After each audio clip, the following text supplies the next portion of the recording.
Hey guys, how are you all?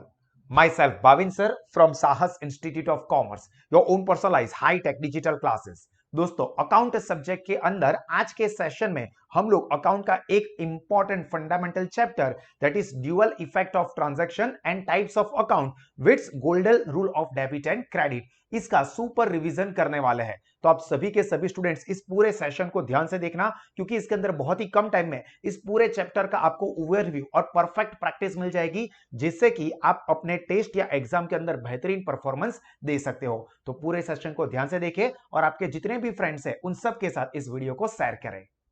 तो चलिए शुरू करते हैं और सबसे पहले तो हम इस चैप्टर की फंडामेंटल चीज से डिस्कशन शुरू करेंगे जिसमें सबसे पहले हमारा टॉपिक है टाइप्स ऑफ ट्रांजैक्शन। अभी देखो ट्रांजैक्शन के बारे में हमने जो फंडामेंटल थियोरी और टर्मिनोलॉजी वाला चैप्टर था उसमें भी डिस्कस किया था। तो आपको उसके अंदर एक टर्म आई थी business transaction, exchange of goods और सर्विस ऑफ बिजनेस, तो उसको हम लोग बिजनेस ट्रांजैक्शन कहते थे। तो यहां पर जो भी ट्रांजैक्शंस होते हैं उसको दो कैटेगरी में बाइफरकेट किया जाता है। एक होते हैं इकोनॉमिक ट्रांजैक्शंस और दूसरे होते हैं नॉन इकोनॉमिक ट्रांजैक्शन। देखो जो भी ट्रांजैक्शंस होते हैं उसको दो ब्रॉड कैटेगरी में डिवाइड किया जाता है, एक इकोनॉमिक ट्रांजैक्शन, दूसरे नॉन इकोनॉमिक ट्रांजैक्शन। अब नॉन इकोनॉमिक ट्रांजैक्शन को अगर हम लोग पहले डिस्कस करें तो नॉन इकोनॉमिक ट्रांजैक्शन जिसका कोई फाइनेंशियल वैल्यू होता ही नहीं है या तो फिर वो बिजनेस के साथ रिलेटेड ही नहीं होते हैं तो उसको बुक्स ऑफ अकाउंट्स में रिकॉर्ड नहीं किया जाता है। Non economic transactions are not recorded in books of accounts. वहीं पर दोस्तों अगर हम लोग बात करें इकोनॉमिक ट्रांजैक्शन की तो वो बुक्स ऑफ अकाउंट्स में रिकॉर्ड होते हैं, record in books of account, तो इसको रिकॉर्ड किए जाते हैं। तो इसके अंदर फर्दर तीन कैटेगरी आती है। सबसे पहला होता है कैश ट्रांजैक्शन। कैश ट्रांजैक्शन और क्रेडिट ट्रांजैक्शन हमने टर्मिनोलॉजी वाले चैप्टर में भी डिस्कस किया हुआ था, बट फिर से एक बार याद करवा देता हूं। कैश ट्रांजैक्शन जिसके अंदर कैश इज रिसीव्ड और पेड इमीडिएटली, तुरंत कैश की रिसीट या पेमेंट हो जाता है तो उसको कैश ट्रांजैक्शन कहते हैं। इसका हम लोग एग्जांपल देखें। For example salary of ₹5,000 paid to clerk, तो क्लर्क को सैलरी पे की 5,000 तो ऑब्वियस है कि तुरंत पेमेंट कर दिया है क्योंकि पेड वर्ड आया है। Similarly for example goods of ₹10,000 purchased for cash, मतलब गुड्स खरीदे और 10,000 रुपए तुरंत कैश में दे दिए, तो ये क्या हो गया, cash transaction in which cash is received और पेड इमीडिएटली। उसके सामने जो क्रेडिट ट्रांजैक्शन होते हैं, देखो क्रेडिट ट्रांजैक्शन जिसके अंदर कैश इमीडिएटली रिसीव्ड या पेड नहीं होता है बट रिसीट या पेमेंट इन्वॉल्व होगा इन फ्यूचर। फॉर एग्जाम्पल यहां पर हम लोग एग्जाम्पल देखते हैं, goods of ₹7,000 sold to mister A on credit. देखो goods of ₹7,000 sold to mister for example Jawan on credit, मतलब अभी गुड सेल किया है बट पैसा उसका फ्यूचर में हमको मिलेगा, तो कैश रिसीट फ्यूचर में होने वाली है। Similarly goods purchased on credit है या असेट परचेस या सेल ऑन क्रेडिट है तो उसका रिसीट या पेमेंट फ्यूचर में होगा, तो उसको कहते हैं हम लोग क्रेडिट ट्रांजैक्शन। और तीसरी कैटेगरी है अदर ट्रांजैक्शन या फिर उसको स्पेशल ट्रांजैक्शंस भी कहते हैं। स्पेशल ट्रांजैक्शन जिसके अंदर कैश की रिसीट या पेमेंट इन्वॉल्व ही नहीं है, ना ही प्रेजेंट में ना ही फ्यूचर में। For example depreciation of ₹3,000 is charged on machinery. तो डेप्रीसिएशन क्या होता है, असेट की वैल्यू में होने वाला रिडक्शन जो हम किसी को पे करने नहीं चाहते हैं, तो ये डेप्रीसिएशन की वजह से असेट की वैल्यू कम होती है, तो फाइनेंशियल ट्रांजैक्शन है बट ये पैसों की रिसीट या पेमेंट नहीं होता है, तो उसको कहते हैं स्पेशल या अदर ट्रांजैक्शन। क्लियर। तो ट्रांजैक्शन पहले हम देखें तो economic transaction, non economic transaction. Non economic transactions are not recorded in books of accounts whereas economic transactions are recorded in books of accounts. और वो तीन कैटेगरी के होते हैं। पहला cash transaction in which cash is received और paid immediately, Second is credit transaction in which cash is not received or paid immediately, but it will be received or paid in future. And special transaction जिसके अंदर cash की receipt या payment involve ही नहीं है, ना ही present में ना ही फ्यूचर में, तो उसको कहते हैं non economic transaction, sorry special transaction. Clear? चलिए दोस्तों, आई होप आप लोगों को यहां तक की चीजें क्लियर हो गई होगी। अब हम लोग हमारे नेक्स्ट टॉपिक का रिवीजन करते हैं, जो कि है whether transaction is economic transaction और नॉन इकोनॉमिक ट्रांजैक्शन, ये आइडेंटिफाई करना है। देखो हमने आगे देखे types of transaction, economic, non economic. तो ट्रांजैक्शन इकोनॉमिक है या नॉन इकोनॉमिक है वो आपको कैसे पता चलेगा? तो यहां पर देखो, हमने देखा कि जो इकोनॉमिक ट्रांजैक्शन है उस 3 कैटेगरी के होते हैं। तो अगर वो 3 में से कोई एक टाइप का ट्रांजैक्शन हुआ, इसका मतलब ये इकोनॉमिक ट्रांजैक्शन होगा। जैसे कि transaction in which money is received और पेड इन प्रेजेंट, मतलब इमीडिएटली, तो उसको हमने कहा कैश ट्रांजैक्शन। देखिए यहां पर भी हमने डिस्कस किया, ये रहा कैश ट्रांजैक्शन, पहले वाला ही। दूसरा, मनी इज रिसीवेबल और पेएबल, मतलब फ्यूचर में रिसीट या पेमेंट होगा, तो उसको हम लोग कहते हैं क्रेडिट ट्रांजैक्शन, तो वो भी इकोनॉमिक ट्रांजैक्शन की ही कैटेगरी है।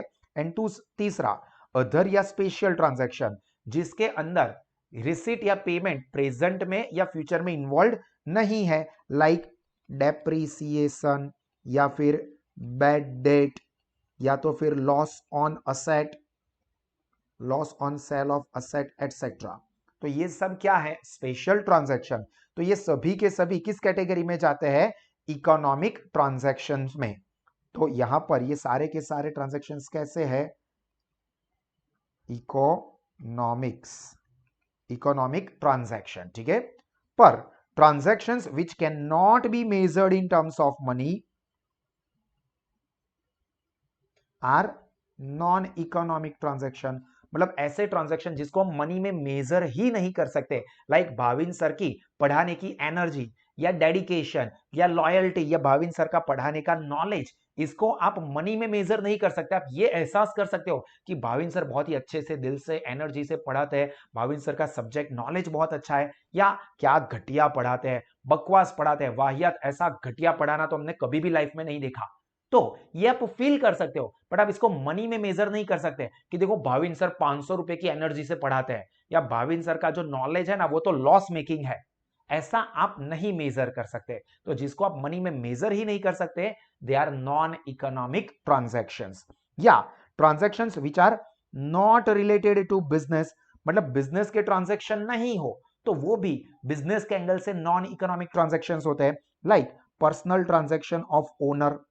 तो ये बिजनेस के नहीं हुए, ये तो ओनर का पर्सनल ट्रांजैक्शन हुआ, तो बिजनेस में रिकॉर्ड नहीं होता है, क्योंकि बिजनेस में जो भी ट्रांजैक्शंस बुक ऑफ अकाउंट में रिकॉर्ड करते हैं वो बिजनेस के एंगल से देखे जाते हैं, ना कि पर्सनल या किसी और के एंगल से, ठीक है। तो यहां पर बिजनेस ट्रांजैक्शन नहीं है, मतलब बिजनेस के साथ रिलेटेड नहीं है, वो भी ट्रांजैक्शन नॉन इकोनॉमिक माना जाएगा। कुछ एग्जांपल देख लेते हैं, शायद आपको ट्रांजैक्शन इकोनॉमिक है या नॉन इकोनॉमिक है ये आइडेंटिफाई करना आता है। तो ये सारे नॉन इकोनॉमिक, बाकी इकोनॉमिक ट्रांजैक्शन तो बहुत सारे, आगे जितना भी पढ़ाई करने वाले हैं उसमें से 95 to 99% ट्रांजैक्शन आपको इकोनॉमिक ट्रांजैक्शन ही देखने को मिलने वाले, आगे के सभी चैप्टर्स में, चाहे वो जर्नल एंट्री वाला चैप्टर हो, सब्सिडियरी बुक वाला हो, कैश बुक वाला हो, मतलब जो भी पढ़ो 95 to 99% प्लस आपको इकोनॉमिक ट्रांजैक्शन ही मिलने वाला है। देखो, goods received as free sample, देखो फ्री सैंपल में, फ्री में मिले तो फिर मॉनेटरी इसके अंदर इन्वॉल्व ही नहीं है, non economic transactions. Order received to supply of goods, मतलब किसी को फोन करके सिर्फ ऑर्डर दिया है, तो ऑर्डर दिया है, पेमेंट नहीं किया है, ऑर्डर करना नॉन इकोनॉमिक ट्रांजैक्शन। जब गुड्स सप्लाई कर देते हैं सामने वाली पार्टी, तो हमें उसको पेमेंट तुरंत या बाद में करना है, तो वो कैश या क्रेडिट ट्रांजैक्शन होगा। बट सिर्फ ऑर्डर प्लेस करना, it is always non economic transactions. या मीटिंग हेल्ड और डिस्कशन इज डन, मतलब मैंने मेरे सारे टीचर्स के साथ मीटिंग की, या मैंने पेरेंट्स मीटिंग की, या मैंने डिस्कशन किया, तो ये सब तो नॉन इकोनॉमिक है, इसको आप मनी में मेजर कर ही नहीं सकते, तो वो नॉन इकोनॉमिक ट्रांजैक्शंस हो गए। या तो फिर personal transaction of owner, like I gifted a sari of ₹5,000 to my wife, तो भाई साहस इंस्टीट्यूट को यानी कि बिजनेस को मेरे पर्सनल ट्रांजैक्शन के साथ कोई लेना देना नहीं है। पेड कॉलेज फी और ट्यूशन फी ऑफ डॉटर और सन, तो ये ओनर का पर्सनल बेटा या बेटी है, उसकी फीस पे की, तो बिजनेस को उसके साथ लेना देना नहीं है, तो वो सब नॉन इकोनॉमिक ट्रांजैक्शंस हो गए। And they all are not recorded in books of accounts. Clear? चलो यहां तक की चीजों को पहले एक बार वीडियो को पॉज करके अच्छे से रिफर कर दीजिए, और अगर आपको अच्छा लगता हो तो इस वीडियो को लाइक करें, कमेंट करें और अपने सभी के सभी दोस्तों के साथ इसको शेयर करें। चलिए दोस्तों, अगर आपको यह समझ में आ गया है कि इकोनॉमिक है या नॉन इकोनॉमिक है, ये आइडेंटिफाई कैसे करना है, और नॉन इकोनॉमिक है तो रिकॉर्ड ही नहीं करना है। अब इकोनॉमिक ट्रांजैक्शन निकला तो उसको रिकॉर्ड करना होगा। और इकोनॉमिक ट्रांजैक्शन वैसे 3 कैटेगरी के हैं, बट मेनली अपने को 2 स्टडी करनी है, एक कैश ट्रांजैक्शन की और दूसरे क्रेडिट ट्रांजैक्शन की। तो वो कैसे आइडेंटिफाई करेंगे? देखो, वेदर ट्रांजैक्शन इज कैश और क्रेडिट, ये कैसे पता करेंगे? तो देखो, कैश ट्रांजैक्शन जिसके अंदर कैश रिसीव्ड और पेड इमीडिएटली हो वो, और यहां पर कैश का मतलब कैश भी हो गया, चेक भी हो जाता है, एनईएफटी के ट्रांजैक्शंस होते हैं वो भी कैश ट्रांजैक्शंस में आएंगे, या आजकल यूपीआई या वॉलेट पेमेंट करते हैं वो सब भी कैश ट्रांजैक्शन की ही कैटेगरी होती है। अभी अगर आपको ट्रांजैक्शन के अंदर वर्ड कैश या चेक दे दिया है तो उसको हम कैश ट्रांजैक्शन मानेंगे। Like audit fees of rupees 7,000 paid in cash या paid through चेक। तो यहां पर कैश या चेक वर्ड यूज हो गया ट्रांजैक्शन में, इसका मतलब कि दोस्तों ये कैश ट्रांजैक्शन हो गया। इसके अलावा वर्ड रिसीव्ड या पेड दिया हुआ हो, वर्ड रिसीव्ड या पेड, यहां पर क्या था? वर्ड कैश या चेक। अगर ट्रांजैक्शन में रिसीव्ड या पेड वर्ड दे दिया है which is in relation to money only, हम तो उसको हम लोग क्या कहेंगे? Cash transaction. Like salary of rupees 15,000 paid. देखो, salary of rupees 10,000 paid word यहां पर लिख दिया। अभी ऑब्वियसली पेड किया होगा, इसका मतलब क्या? आपने पेमेंट किया होगा, या कैश से दिया हो या चेक से दिया हो, पर पेमेंट हो गया। या similarly for example interest received,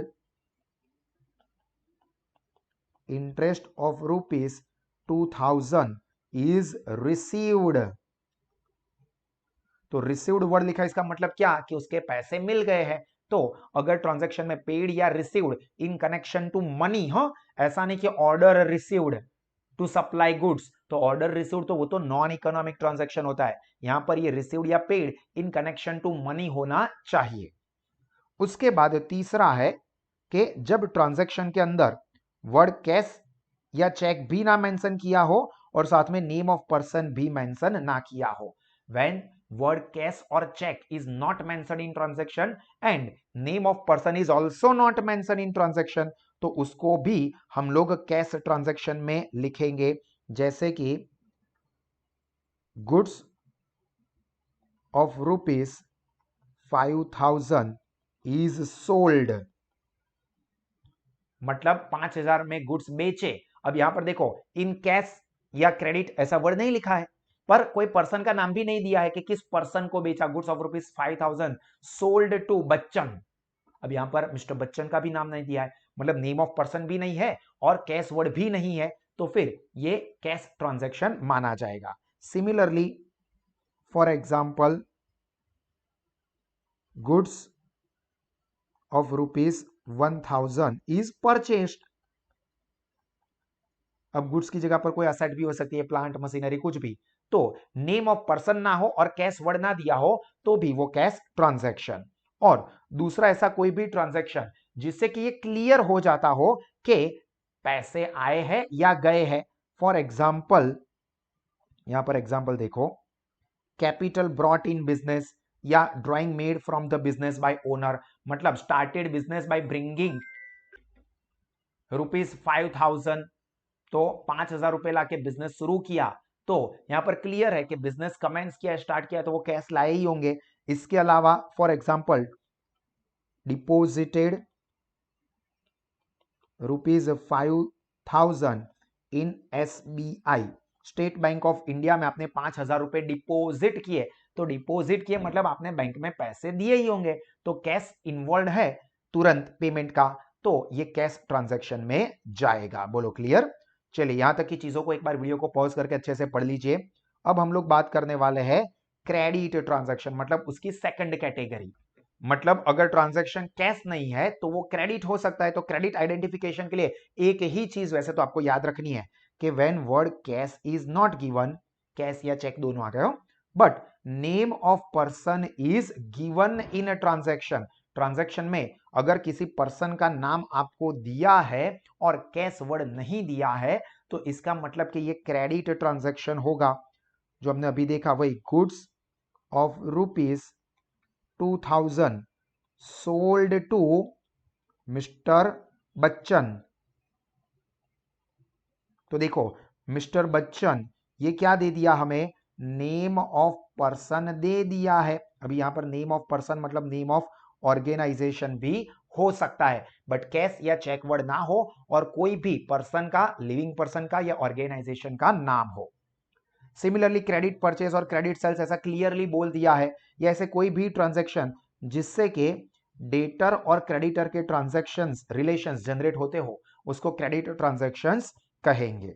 और दूसरे ऐसे कोई भी ट्रांजैक्शन जिसमें ये क्लियर हो जाता है कि मनी है वो अभी रिसीव्ड या पेड नहीं हुए हैं बट फ्यूचर में रिसीव्ड या पेड होने वाले हैं, तो उसको भी क्रेडिट ट्रांजैक्शन माना जाएगा। ठीक है, अब ये ट्रांजैक्शन कैश है या क्रेडिट है उसके बहुत सारे एग्जांपल्स जो कि हमारे स्टडी मटेरियल सिलेबस का हिस्सा है, उसके सारे के सारे एग्जांपल के डिस्कशन के वीडियो हमारी साहस एप्लीकेशन पे रखे हुए हैं। तो आप और अच्छी प्रैक्टिस के लिए जो ट्रांजैक्शंस आपको एग्जाम में देखने को मिलेंगे वो सारे के सारे एप्लीकेशन में एग्जाम्पल के डिस्कशन में रखे हुए ही है, तो आप वहां पर देख सकते हो। This is super revision session, तो मैं आपको मेन जो चीजें याद रखनी है, कॉन्सेप्ट जो है वो क्लियर करवाता जाऊंगा। चलिए उसके बाद एक और बहुत ही important topic that is voucher. वैसे तो वाउचर की डेफिनेशन हमने जो फंडामेंटल थ्योरी डिस्कशन वाला चैप्टर था, अकाउंटिंग टर्मिनोलॉजी वाला, उसमें भी डेफिनेशन तो स्टडी की थी, बट अलग अलग टाइप के वाउचर्स क्या होते हैं और उसका इंटरप्रिटेशन ये हम लोग इस टॉपिक में डिस्कस करने वाले हैं। तो देखो पहले एक बार मीनिंग देख ले जो कि हमें पता ही है कि return document of a business transaction is called voucher, जो कि एक रिटर्न डॉक्यूमेंट होता है, इसको हम लोग वाउचर कहते हैं। The first step to write the account is voucher, मतलब वाउचर जो होता है उसी के ऊपर से जो अकाउंटिंग एंट्रीज है ये इस वाउचर के ऊपर से ही की जाती है। ठीक है, तो अभी वाउचर कौन से टाइप के वाउचर का इंटरप्रिटेशन क्या होता है ये अपने को समझना पड़ेगा, क्योंकि उससे हमें टाइप ऑफ ट्रांजैक्शन के बारे में पता चलेगा जो भी आपको ऑब्जेक्टिव के एंगल से काम लग सकता है। तो देखिए सबसे पहले टाइप का वाउचर है दैट इज सेल्स बिल। अभी सेल्स बिल है वो किस चीज का इंडिकेशन है, तो it is the voucher for sale of goods. मतलब जब हम गुड्स सेल करते हैं तो जो डॉक्यूमेंट में इसका रिकॉर्ड करते हैं कि भी हमने गुड्स सेल किए, तो वो डॉक्यूमेंट को हम लोग बोलेंगे सेल्स बिल, क्योंकि वो बिल क्या इंडिकेशन करता है, सेल ऑफ गुड्स का। सिमिलरली दूसरा होता है परचेस बिल, मतलब अगर हमने किसी के पास से गुड्स परचेस किया है तो हमें जो बिल मिला होगा उसको हम बोलेंगे परचेस ऑफ गुड्स का voucher, that is purchase bill. तो purchase bill is the voucher for purchase of goods, sales bill is the voucher for sales of goods. आपको ये पूछा हो कि राइट और give the interpretation of following voucher, sales bill, तो it is the voucher for sales of goods. या फिर आपको इस तरह से भी पूछे कि for purchase of goods blank voucher is considered या प्रिपेयर्ड या रिकॉर्डेड, तो परचेस ऑफ गुड्स के लिए कौन सा वाउचर होता है, परचेस बिल। उसी तरह से दो चीजें, एक क्रेडिट नोट, तो जब सेल्स रिटर्न होता हो उस वक्त जो वाउचर बनाया जाता है उसको कहते हैं क्रेडिट नोट। क्या कहा है, credit note is the voucher for sales return of goods. Sales return record करने के लिए जो डॉक्यूमेंट इस्तेमाल होता है वो डॉक्यूमेंट को हम लोग नाम देंगे क्रेडिट नोट। सिमिलरली अगर हमने परचेस किया हुआ गुड्स हम वापस कर रहे हैं तो जो डॉक्यूमेंट में रिकॉर्ड करते हैं उसको बोलते हैं डेबिट नोट। तो डेबिट नोट क्या है, voucher for purchase return of goods. तो ये ध्यान रखना है, क्रेडिट नोट सेल्स रिटर्न के लिए, डेबिट नोट परचेस रिटर्न के लिए। Then counter foil of cheque, जब हम बैंक में चेक डिपॉजिट करते हैं तो उसका जो काउंटर फॉइल होता है वो अपने पास होता है, तो यहां पर काउंटर मतलब चेक देके पैसे विड्रॉ करेंगे, तो it is a cash withdrawn from the bank through cheque. मतलब अगर हम बैंक में जाके चेक से पैसे विड्रॉ करते हैं, हालांकि ये ट्रेंड आपको आजकल देखने को नहीं मिलता है, बट 10-15 साल पहले ये इस्तेमाल होता था। तो counter foil of cheque, counter foil मतलब आधा पार्ट, ठीक है, सर्टन पार्ट। आपने पेन स्लिप भी देखी हो, देखो ये पेन स्लिप, तो उसमें भी ऐसा होता है कि राइट साइड पर बड़ा पेज होता है, लेफ्ट साइड पर छोटा होता है, वो फाट के काट के हमको दे देते हैं, तो वो काउंटर फॉइल ही हुआ। सिमिलरली चेक का काउंटर फॉइल मतलब चेक आपने देखा है, बट उसके नीचे उसका काउंटर फॉइल भी होता है कई बार, जो कि इस्तेमाल होता है as withdrawal of cash from bank के ट्रांजैक्शन को रिकॉर्ड करने के लिए। इंपॉर्टेंट है pay in slip, voucher for cash और चेक डिपोजिटेड इन बैंक। तो बैंक में पैसे डिपॉजिट करते हैं तो जो डॉक्यूमेंट बनता है वो पेन स्लिप, जबकि बैंक में से अगर हम पैसे विड्रॉ करते हैं चेक से तो उसके लिए जो वाउचर यूज होता है उसको हम बोलते हैं काउंटर फॉइल ऑफ चेक। उसके बाद का तो सिंपल है, कॉमन है, याद रखना, जो कि है रिसिप्ट इश्यूड। रिसिट इश्यूड, अब हम किसी को रिसिट कब इश्यू करेंगे? जब हम उनके पास से पैसे लेंगे तो। मतलब फॉर एग्जांपल आपने साहस इंस्टीट्यूट के ऑफलाइन सेंटर्स में एडमिशन लिया कि सर हमको बेस्ट नॉलेज के साथ एक्सीलेंट रिजल्ट लाना है, आपके ऑफलाइन क्लास ज्वाइन करते हैं या ऑनलाइन लाइव क्लासेस ज्वाइन करते हैं, इसके लिए आपने मुझे फीस दी, तो उसके बदले में मैं आपको क्या दूंगा?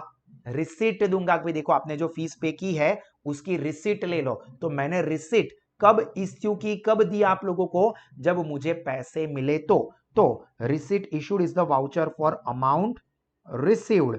और आपको रिसिप्ट रिसीव हुई, देखो आपको ये रिसिप्ट मिली साहस की, ये रिसिप्ट कब मिली? जब आपने फीस पे की है तो it is the voucher for amount paid. तो रिसिप्ट रिसीव्ड, रिसिप्ट रिसीव हुई है मतलब पेमेंट किया है, voucher for cash payment. And receipt issue की है मतलब पैसे मिले हैं, कैश रिसीव्ड हुआ है।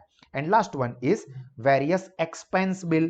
तो expense bill is the voucher for various expenses paid either by cash और चेक। तो ये सब आता है एक्सपेंस बिल में। तो यहां पर हमारे अलग अलग टाइप्स के वाउचर्स और उसका इंटरप्रिटेशन कंप्लीट हुआ। आई होप कि ये चीज आपको समझ में आ गई होगी। चलिए दोस्तों, अभी हम लोग आगे का टॉपिक डिस्कस करते हैं जो भी बहुत ही इंपॉर्टेंट है, most important. Identify dual effect या two fold effect of transactions. आगे अकाउंट में जितने भी चैप्टर्स पढ़ने वाले हैं इन सब के लिए ये ड्यूअल इफेक्ट ऑफ ट्रांजैक्शन का आना बहुत ही जरूरी है। तो मेरी सबसे पहली रिक्वेस्ट ये रहेगी कि अगर किसी भी स्टूडेंट्स को ये टॉपिक परफेक्ट नहीं आता है तो कंपलसरी उसको साहस स्मार्ट स्टडीज एप्लीकेशन से देखे डिटेल में, क्योंकि ये तो सुपर रिवीजन है। जिसको आगे प्रॉपर प्रिपरेशन कर लिया और आता है वो ये रिवीजन सेशन में ही प्रिपेयर करे। बट अगर जिसका फंडामेंटल क्लियर ना हो, मेरा स्ट्रॉन्ग रिक्वेस्ट है कि ये वाला टॉपिक आप साहस एप्लीकेशन से डिटेल में देखें, ताकि अच्छे लेवल पे आपका फंडामेंटल स्ट्रॉन्ग हो जाए और आगे जितने भी चैप्टर्स आने वाले हैं, चाहे वो जर्नल हो, सब्सिडियरी बुक हो, कैश बुक हो, सबके लिए ये बहुत ही काम की चीज है। तो देखो, as per double entry system, क्योंकि हम लोग डबल एंट्री सिस्टम पढ़ते हैं, जिसको फर्स्ट टाइम इंट्रोड्यूस किया था मिस्टर ल्यूका पैसियोली इन 1494 एडी। याद है? ऐसे हजारों साल पहले मैंने आपको बताया था। अभी ये टू फोल्ड इफेक्ट हम लोग पढ़ते हैं तो उसमें हर एक ट्रांजैक्शन की दो इफेक्ट होती है। इसका मतलब एटलीस्ट दो अकाउंट को कोई भी ट्रांजैक्शन इफेक्ट करता है। तो दोस्तों, अभी ये ट्रांजैक्शन कैश हो या क्रेडिट हो, दोनों ही ट्रांजैक्शन में एटलीस्ट दो दो अकाउंट को तो इफेक्ट होगी। तो ये दो अकाउंट कौन से इफेक्ट हुए हैं वो हम कैसे आइडेंटिफाई करेंगे?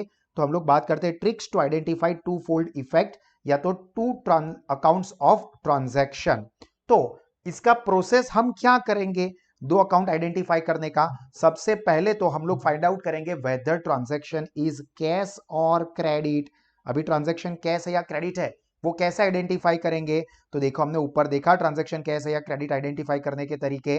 देखिए, identify whether transaction is cash और क्रेडिट, तो इस ट्रिक्स को अप्लाई करेंगे। भाई ट्रांजैक्शन में क्या कैश और चेक वर्ड दिया है या मनी रिसीव्ड या पेड, ये क्लियर हो रहा है, या पर्सन का नाम भी ना दिया हो और कैश या चेक वर्ड भी ना दिया हो, या पैसे आ या जा रहे ऐसा क्लियर हो रहा है, तो वो कैश ट्रांजैक्शन है। और अगर नेम ऑफ पर्सन दिया हो और कैश चेक वर्ड ना दिया हो तो वो क्रेडिट ट्रांजैक्शन। मतलब पहला तो ट्रांजैक्शन कैश है या क्रेडिट आइडेंटिफाई करेंगे। अब अगर ट्रांजैक्शन दोस्तों कैश निकला तो if the transaction is cash तो क्या करेंगे? तो एक बात फिक्स याद रखना कि अगर ट्रांजैक्शन कैश है तो दो अकाउंट में से एक अकाउंट कंपलसरी कैश अकाउंट, या तो अगर चेक वर्ड दिया है तो बैंक अकाउंट ही होगा। क्या कहा? अगर आपने ट्रांजैक्शन पढ़ के फाइंड आउट कर दिया कि ये तो कैश ट्रांजैक्शन है, तो एक अकाउंट कंफर्म या तो कैश ट्रांजैक्शन है तो कैश अकाउंट होगा, या तो चेक वर्ड दिया हो तो बैंक अकाउंट होगा। दूसरा अकाउंट जो फाइंड आउट करना है, इसके लिए हमें खुद से क्वेश्चन करना पड़ेगा। कैश ट्रांजैक्शन है तो एक अकाउंट कैश अकाउंट कंफर्म। अब दूसरा अकाउंट है तो कैश ट्रांजैक्शन में कैश या तो आई होगी, कैश कम्स इन और कैश गोज आउट होंगे।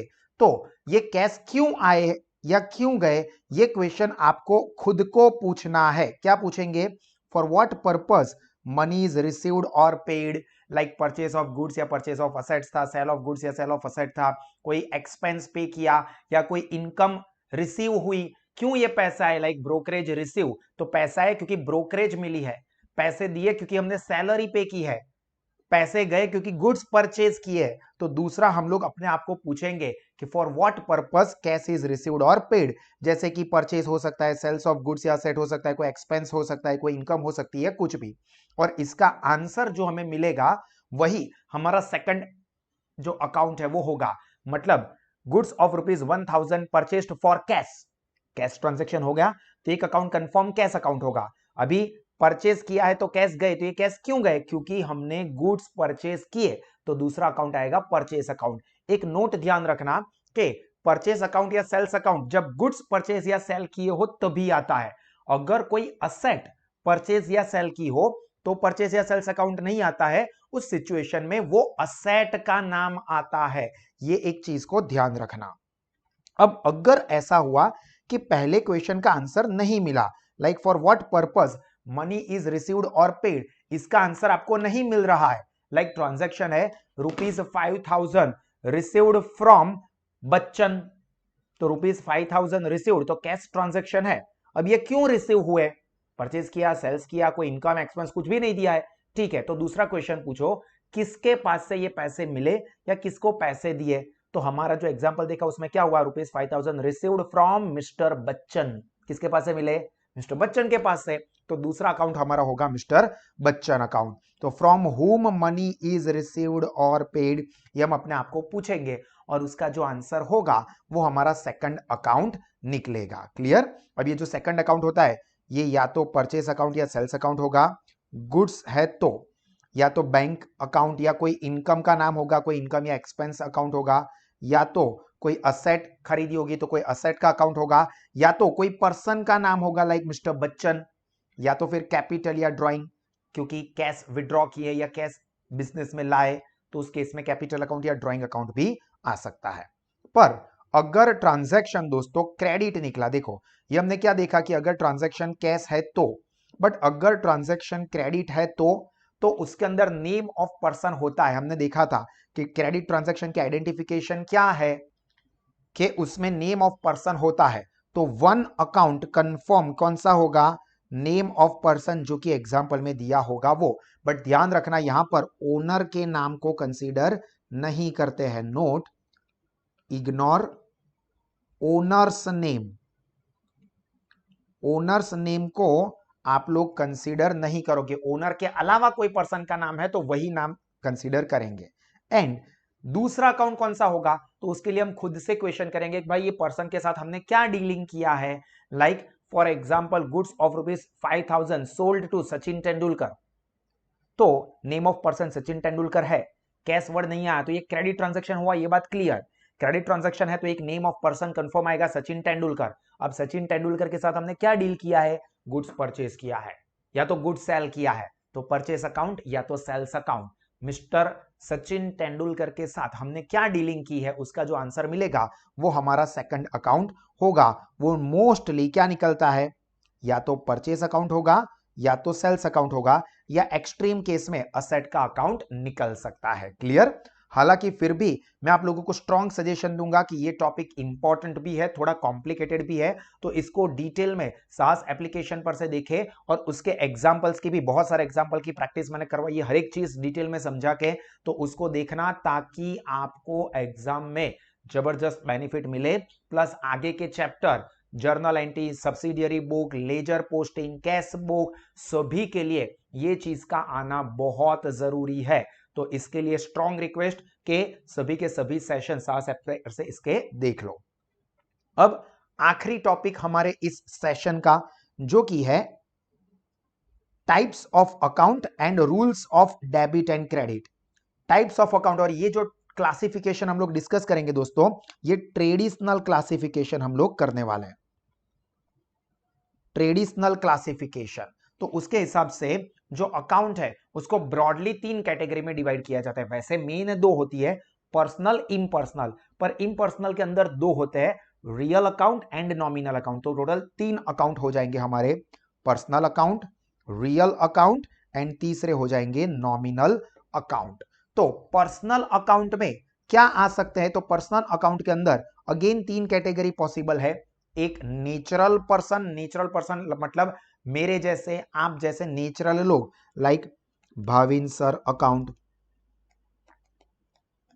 या तो MS धोनीज अकाउंट, या आपका खुद का नाम देख लो, कोई भी नेचुरल पर्सन। आर्टिफिशियल पर्सन जहां पर नेम ऑफ ऑर्गेनाइजेशन आता है, लाइक साहस इंस्टीट्यूट अकाउंट, या तो आपकी स्कूल का, कॉलेज का, इंस्टीट्यूट का नाम देख लो वो account, state bank of India account, Reliance industries account, मतलब कोई भी ऑर्गेनाइजेशन के नाम। और तीसरा होता है रिप्रेजेंटेटिव पर्सन, जो किसी और को रिप्रेजेंट करते हैं, जैसे कि कैपिटल अकाउंट जो कि ओनर को रिप्रेजेंट करता है, या ड्राइंग अकाउंट, या तो फिर कोई भी इनकम या एक्सपेंस जिसके पीछे या आगे कोई प्रीफिक्स या सफिक्स लगा हो, लाइक प्रीपेड सैलरी या आउटस्टैंडिंग सैलरी, ऐसा। तो ये सब रिप्रेजेंटेटिव पर्सन में आते हैं। तो पर्सन अकाउंट के 3 कैटेगरी कौन कौन से 3 आए? Natural person, artificial person and representative person. और अब ये पर्सनल अकाउंट के डेबिट क्रेडिट के रूल क्या है? तो डेबिट द रिसीवर, मतलब जो रिसीव कर रहा है उसका अकाउंट डेबिट करो, and credit the giver. Clear? Debit the receiver, credit the giver is the rule of personal account. जबकि जो दूसरा टाइप है दैट इज रियल अकाउंट। अब रियल अकाउंट के अंदर 2 चीजें आती है, एक गुड्स एंड दूसरी होती है असेट्स। तो अभी गुड्स मतलब परचेस अकाउंट हो सकता है या परचेस रिटर्न हो, सेल्स अकाउंट हो सकता है या सेल्स रिटर्न अकाउंट हो, या स्टॉक अकाउंट हो सकता है, गुड्स अकाउंट। जबकि असेट के अंदर बहुत सारी असेट्स हो सकती है, like building account, land and building, plant and machinery account, furniture account, vehicle account, ऐसे सब tangible asset. Even intangible assets हो सकती है, like goodwill, patent, trademark, copyright etcetera. ये सारे असेट्स और गुड्स के ट्रांजैक्शंस, ये सब असेट्स या गुड्स के अकाउंट को इफेक्ट करते हैं। और उसका डेबिट क्रेडिट का रूल है, डेबिट व्हाट कम्स इन, जो बिजनेस में आ रहा है उसको डेबिट करो, and credit what goes out, business में से जो जा रहा है उसको क्रेडिट करो। Debit what comes in, credit what goes out. And the last one is nominal account. Nominal account जिसके अंदर इनकम एक्सपेंस होता है, तो expense and loss, like salary हो सकती है, या वेजेस हो सकते हैं, या loss on sale of asset हो सकता है, ये सब एक्सपेंस या लॉस हुए। एंड इनकम या गेन, लाइक डिविडेंड रिसीव्ड, या ब्रोकरेज रिसीव्ड, या इंटरेस्ट रिसीव्ड, या profit on sale of asset etcetera, ये सब इनकम या गेन के अकाउंट को इफेक्ट करते हैं।